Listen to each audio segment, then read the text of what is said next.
What's up guys, and welcome back to another video. For those of you guys don't know, my name is Noah Clark, and today we're going to be talking about the different types of off-road motorcycle racing you can do. We'll talk about what an Enduro, a Harescramble, and a few other races are, and then what each one of them is, how they work, and the differences between all the types of racing. So let's get right into it.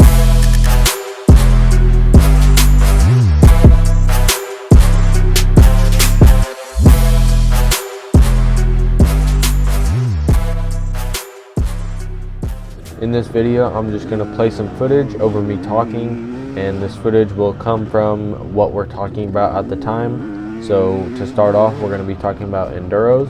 So I'll just put some Enduro footage up for you guys, and you can watch it as we talk about the different stuff with Enduros. Alright, so we'll jump right into Enduros. And so the best way I can describe an Enduro is there's usually 6 different tests throughout the whole day. There's sometimes some transfer trail between the 6 tests, and that's pretty much either a gravel road or it may be through the woods, and you just have to ride that to get to each one of the tests, and you have to be at a test in a certain amount of time so you're not late. You get breaks in between the tests, usually about 20 minutes for lunch, for gas stops, whatever you may need to do to your bike. You also start on rows, so usually row 1 will start at 9:01, and then that way it makes it easy for everybody to be on time and know when they're going to start. So if I was on row 23, I would start at 9:23, and then throughout the day they have a key time for the first row, and you can just do the math to know when your starting time is. There's usually 5 people per row, and a row leaves every minute, and you're going to be racing against the clock. You're not going to be racing with other people. So with Enduros, you're going to be racing against the clock. You're not going to be racing head to head usually. Now if there's somebody in your class that's on your same row, then you may be racing them throughout the day, but usually you just race against the clock, and whoever has the lowest time at the end of the day wins. There may be a pro rider on your row, a C rider, a B rider, so the people on your row aren't necessarily racing you, and usually the pro rider goes first, kind of works itself out to whoever follows them, and so on. So the lowest time wins at the end of the day.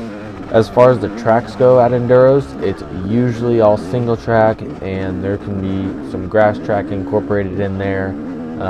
It can be, a little bit of motocross. It really just depends on the place, but it's usually single track and a little bit of grass track throughout the day.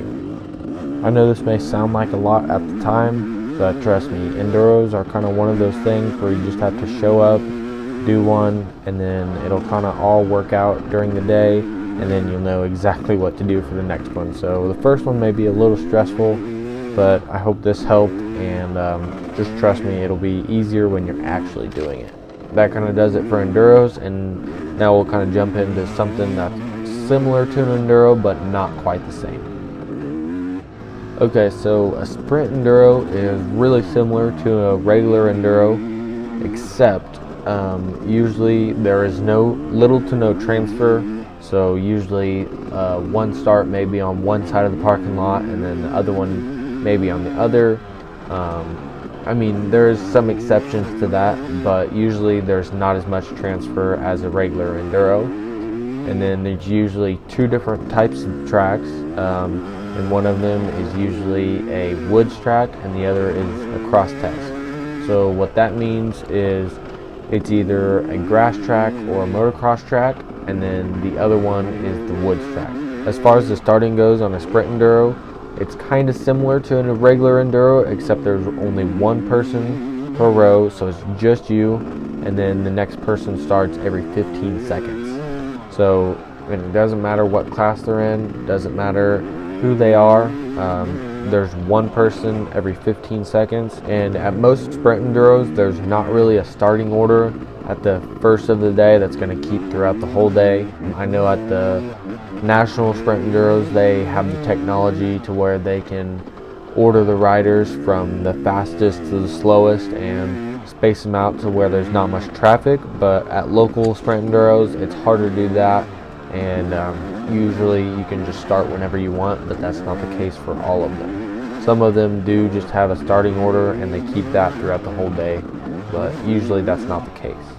So as far as the amount of times that you ride the tracks and how much you're riding throughout the day, usually each test ranges from about 5 minutes to 15 minutes, depending on where it is and what series it is.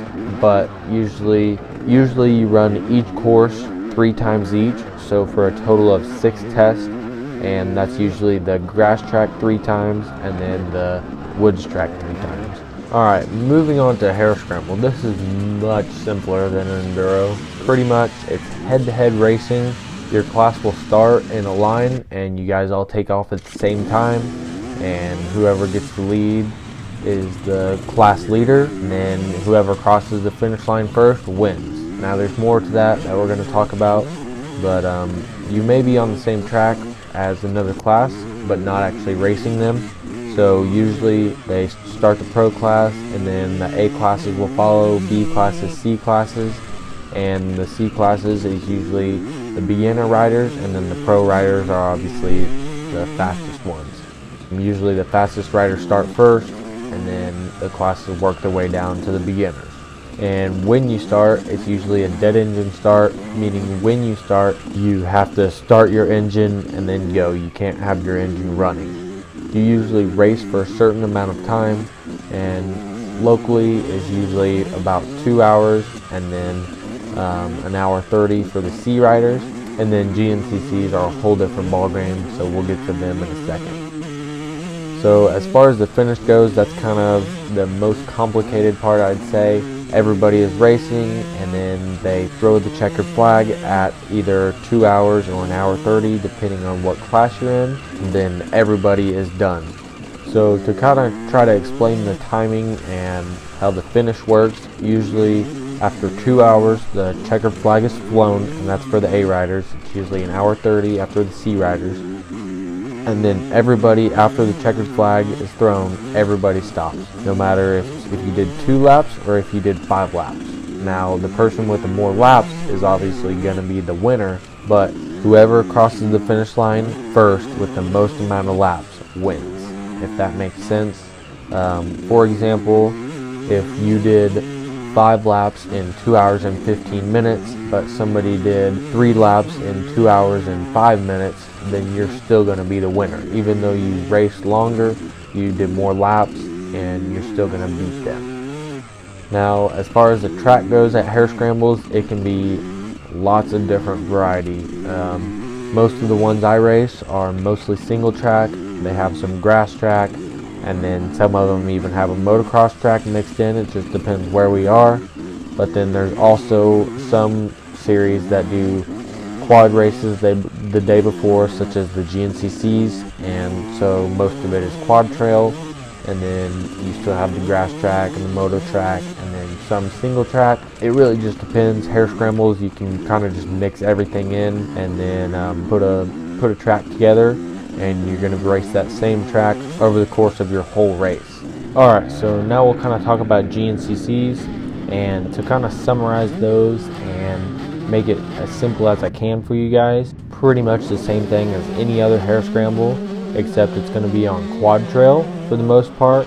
For the A classes, it's going to be 3 hours long, and for the C classes, it's going to be 2 hours long, and then the finish is a little bit different. So at the end of the 3 hours or 2 hours, they're going to throw the checkered flag, but the overall leader has to be the first one that finishes. So after the overall leader finishes, then everybody else is done, and hopefully that makes sense. So to kind of summarize here and make everything as simple as I can, usually Enduros have more than one track. You start in rows and the lowest time wins. Sprint Enduros are really similar to that, except there's 2 tracks.